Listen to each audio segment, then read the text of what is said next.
Yo, my dudes, what's going on? David here, and welcome to another reaction. This episode, we are diving into Castle Season 2, Episode 4, called Fool Me Once. Hopefully, you've been enjoying the series. Hopefully, you're having a wonderful day. Don't forget to like, comment, subscribe. Head on over to Patreon for the full, uncut, unedited reactions over there.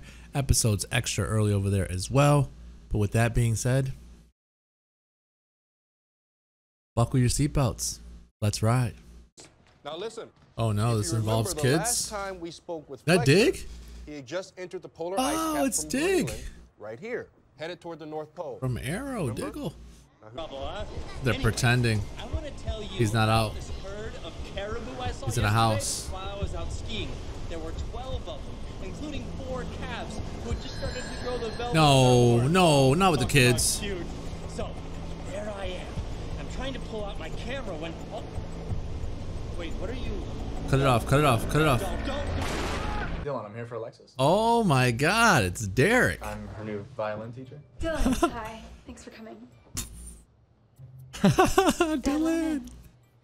Yeah.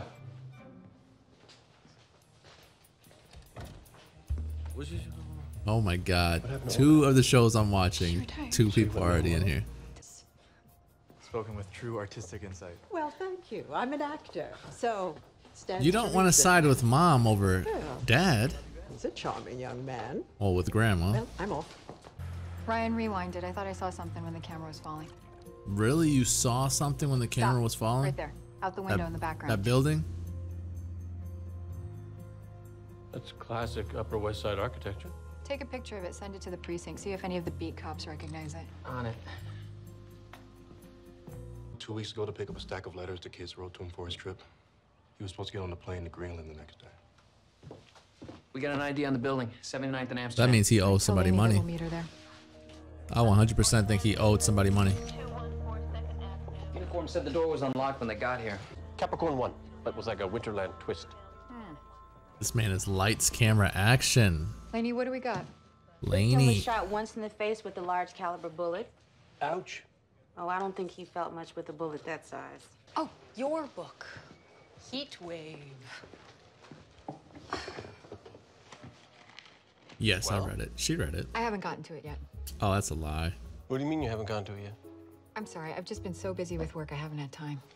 You were all over me to get a copy of that book. Do you have any idea how many hoops I had to jump through just so my editor wouldn't send an armed guard to watch over you while you read it?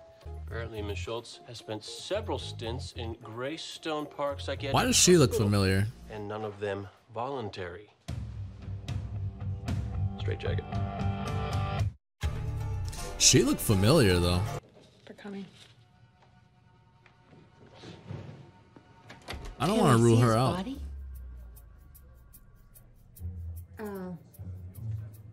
No. I don't want to rule her out though, 'cause every time I do that, Boy Fletcher. Please I get screwed up in the end. Not on a personal level, just more of a professional one. I mean, one storyteller to another. This guy's a master. He loved me for me. You know how easy it is to make someone think that you're into them? Even with overwhelming evidence that her fiance was a con man, she still believes he left her. People see what they want to see. That's what con artists prey on. It's a greedy monster. Would you really bother writing back to all of them? Every single one of them? Oh, now who's the sucker? Sir. Sucker or no sucker, clearly this ordered this guy to meet the eye. Okay, so who's it? I don't know. Got me. So she hasn't mentioned anyone. In case you haven't noticed, Beckett isn't exactly what you call a sharer. Why do you care? Anyway, Cassie, Right? do you have some unresolved feelings? For Beckett. Of course he does. The woman hates con movies. Of course you do. I don't know how you could do that though. Wouldn't you think that you would wet the pages or... I don't know, maybe I'm thinking too much, but... What's going on with her? You're coming off kind of shitty. Yeah, you're coming off kind of shitty.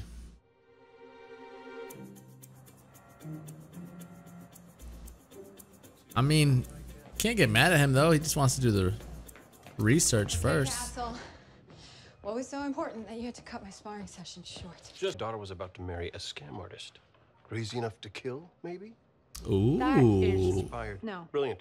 Genius. Ooh. Finn. Absolutely. We don't have the slightest indication that Elise's father knew that Fletcher was a con artist. Maybe not. Let's think about it But though. Castle here suggested that we check gun registration records for Jerry Finnegan. And guess who happens to own the same caliber handgun as our murder weapon? Who? Jerry Finnegan. Shut the front door. He called to tell me that Stephen was a fraud. Then I got angry. Please. Well, I confronted Stephen. I told him I was going to expose him and have the wedding called off. Well, he begged me not to. He said he was head over heels in love with Elise, wanted to spend the rest of his life with her. I told him I wasn't buying it. That's where Elise might see them. What are you thinking? That Fletcher's killer might be in one of those photographs. You think it's possible that Fletcher was telling Jerry the truth? What if he's not dead? No. Like, what if he's legit not dead? Whoa.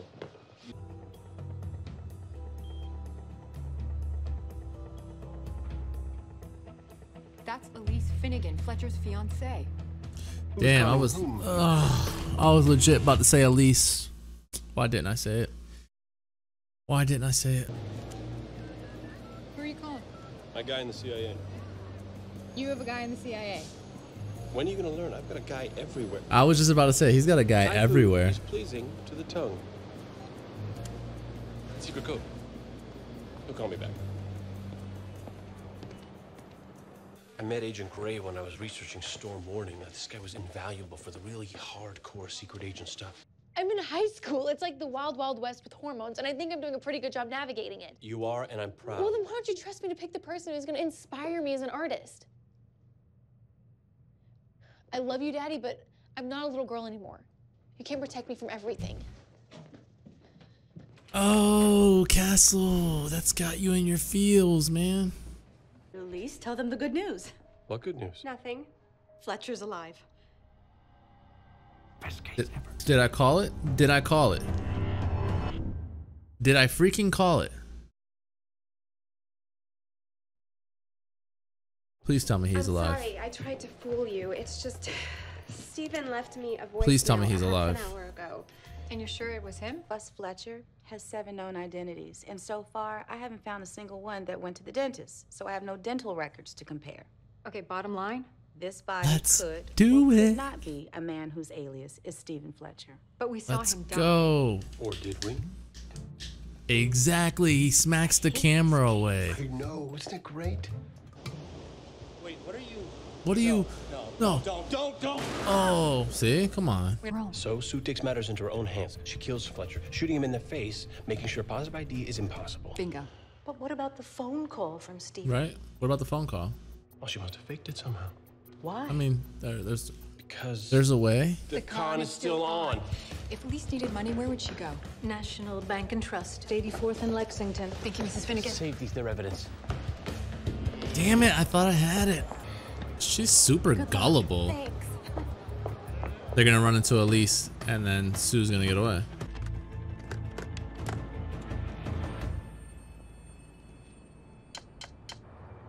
Newspapers? I didn't think people read those anymore. That was pretty cool, not gonna lie. Not gonna lie, that was kind of cool. Is Stephen really dead? I'm afraid so. I'm afraid so. Damn it, I thought I had it. All a lie. No, Elise, you need to know that Stephen loved you very much. He changed his ways because you made him want to be a better man. The book is that good that you can't wait to get home to just read it. That's a huge book. Oh, she's looking for the sex scene. You were reading it. It's on page 105, by the way. What? That sex scene that you're looking for. And Agent Gray. You're caught. It's steamy. Why doesn't it sound as good now? Wait, who's getting a lesson? Mom? Oh, Grandma?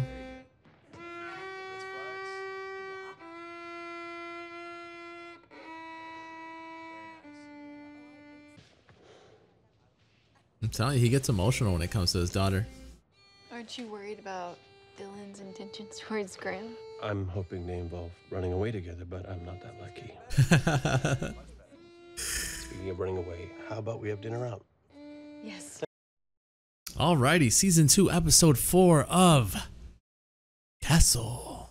That was a really fun episode to me. Reason being, there are literally so many. Well, not so many. Let me not hype it up that much. There were literally 2 characters from shows that I'm watching outside of Castle that were in this episode. So how cool is that? We got Diggle from Arrow in here, and then we got Dylan playing, or Derek from Teen Wolf. That's awesome. That's amazing. That's cool. That's really cool. But basically the story of this is a very con artist sort of case. It was interesting. It was, sort of like who did it, which is awesome. I know most of the episodes are, who did it. But the fact that I thought for sure I had this one. I legit thought for sure I had it in the bag when I was like, oh, he didn't even die. He faked it. I got it. No, I didn't have it. I didn't know he had a partner with him. Come on, though. That guess was a good guess. I think that guess was a really good guess. We didn't see him technically get shot. So I was like, oh, he slapped it away, pretended to get killed, and then killed someone else or something later on. It could have been. It could have been.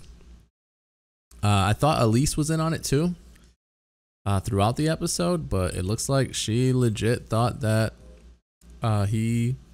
Fletcher was in love with her. And I don't know if Becca was just saying it to make her feel better, or if she legit thinks that, because I mean, she called him Steve. Elise called, Fletcher Steve. Maybe Becca just wanted her to feel like that's why he died, because he was trying to change his ways. Who knows? Who knows? But that's crazy that it was Sue. You don't expect somebody that they barely even talk about. You know what I mean? And so there were moments where I thought that maybe it was Elise's dad, because what, Castle said made a lot of sense.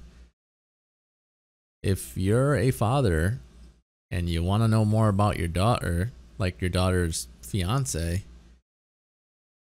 you're going to do the research. You're going to figure it out. And if you figure out something like he figured out, you might want to get rid of him some way, somehow. And so that made it seem like, maybe it was dad. Maybe dad did go in there and just straight up destroy him.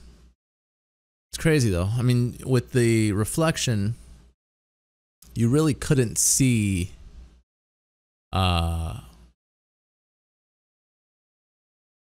body type or anything. The fact that they were able to, that Laney was able to detect that it was somebody within the 5'3" to 6 foot range was actually kind of impressive. Seeing that Diggle was Mr. Wheeler in this episode, I thought for a moment there that he was in on something too, but then I was like, wait, obviously he was in school. He didn't pull the trigger. He might have aided something some way, but he didn't pull the trigger. But we just figure out that he just figured he'd get some money from it too. If Fletcher's getting money, why can't he? And so the picture of Elise being in, the picture made me think, oh, it is Elise. It is, you know what I mean? So like constantly you're jumping with this show. You're jumping from suspect to suspect, thinking, I gotcha. Oh, I gotcha now. And, sometimes you land flat on your face like I did. I was so happy though. Like, did you guys see me? During that reaction, I was super pumped. Like, I got it. There's no freaking way. There's no way. It's gotta be that. It's gotta be that. And then when they mentioned it, and even the fact that they even gave it a bit of light, like that could be a possibility, I lost it. I was like, let's go. Let's do it. I got it. I solved it. Because to me, if that were the case, like, let's sit there and think about that. If that were the case, there was really nothing leading to that. There wasn't like a potential suspect. That was legit just me saying, the camera moved. We don't know if he technically died. So I was like, what if he's still alive? He's a con. He's a liar. You know what I mean? So the fact that it was even something that they brought up, obviously it wasn't the, you know what I mean, the end result, but the fact that they brought it up made me feel really good about myself. I obviously didn't guess this one right yet again.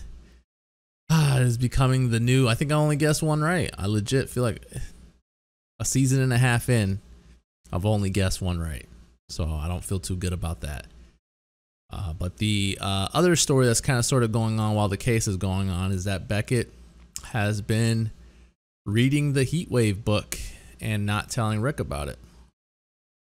She, you know, had a date and, you know, left early from work just to, you know, drink some wine and read a book in her tub, you know? And the thing I said during the reaction, and the thing I'll question and ask again, and if there's anyone out there that reads, you know, the style that she was reading in, you know, bubble bath, is it not a fear of yours to accidentally drop the book, or, you know, maybe lean too down with it and then the pages get wet? I don't know. That would be a fear of mine, especially if it's a good book and I'm reading it or whatever. But yeah, you know, she's been reading it in her spare time. And so the fact that the agent that showed up, Agent Gray, that he, you know, brought up a sex scene, it made her like, ooh, oh my God, I didn't know about a sex scene. Oh no, maybe I should go take a look at it. And so Castle knew, and he figured, you know, that one out. Caught her red-handed in the stall at work, and it's awesome. I don't know, it's weird. It's like I keep thinking that they're gonna be a thing, but then the more and more the show goes on, I'm like, maybe they won't be a thing. Maybe it's just literally going to be, this is the relationship from here on out. And if that's the case, I'm cool with that. I like them both together. I think that they would make a good, you know, match together. But if that's not the case, then so be it. It's not the case. You know what I mean? They're both single adults, and, you know, they can do whatever their heart pleases. They could sleep with each other if they wanted to. They could sleep with anyone they wanted to. They are not tied down to each other. You know, I wish they were, but they're not. Esposito and Ryan are more into the episodes than they were in season 1, which is a good thing, because they add a sort of humor, like a humorous side to it, which in some cases I'm like, oh, they don't take their job serious, but they do. They definitely do. It's just whenever they're around Castle, they tend to get on the jokey side a little bit, which is fine. It's fine. You don't have to be serious all the time. So I'm cool with that. It adds a different, you know, sort of feeling to the show itself as well. The whole Alexis and Dylan thing was kind of interesting too, because I understand where Castle's coming from, but at the same time, if there is, you know, a trustworthy character in the show, it's Alexis. It's his daughter. Like, no ifs, ands, or buts. Like, his daughter is the, you know, smartest, never does anything wrong girl I've ever seen. You know what I mean? And so it sucks, because obviously he felt some type of way knowing that his daughter was with, you know, a guy who is an instructor, but it's like, wait a minute. This Dylan kid looks a little too, he was expecting someone a little more geeky, doofy looking, and not someone like Derek, well, Dylan in this case. And, you know, it's cool. I mean, it's really cool to see, you know, the more I'm watching TV, the more chances there are to spot someone that I know from other TV shows, or even in some cases spot someone, you know, from a movie, because I didn't watch TV shows growing up. Not TV shows like this, and not even throughout high school, or, you know, even after I graduated high school. I didn't care for TV shows. And so now that I've been watching more TV shows, it's like, wait, I know that guy, or, oh, I know that lady, or, you know what I mean? And so it's really cool. But the case, like I said, itself was really fun. Really interesting. It had me on my toes. I thought I guessed it right, but yet again, I guessed it wrong. Like I said, the Alexis and Rick stuff was really good too. Both made really great points, but I think Rick took it a little far, but he's obviously trying to protect his daughter. So it's just one of those 50-50 things, I guess you can say. As a father, you know, you want to protect your daughter, but you know, maybe some of the women would think otherwise, like, don't be so hard on her, blah. I don't know. It's one of those things that I feel like you can hear the arguments both ways, and both sides would make really good points about it. So I won't even dive into whose side I'm on. But yeah, a really fun episode, a really good episode, a very interesting episode in the sense of the crime itself and what was going on. I enjoyed it a lot. I said 7-8 range. I'll probably, you know, put it at the permanent 8 range. I think it was really fun, especially for a Castle episode that doesn't have anything really to do with the Beckett mom story, because it's still one of those things that I want to know more about, but they haven't really dove into it too much yet. But that's fine. We'll get to it. I know we will. But really fun. I'm enjoying it. Hopefully you enjoyed the review. Hopefully you enjoyed the reaction. Don't forget to like, comment, subscribe. Head on over to Patreon for the full, uncut, unedited reactions over there. Episodes extra early over there as well. But with that being said, that's all the time I got for today, guys. Peace.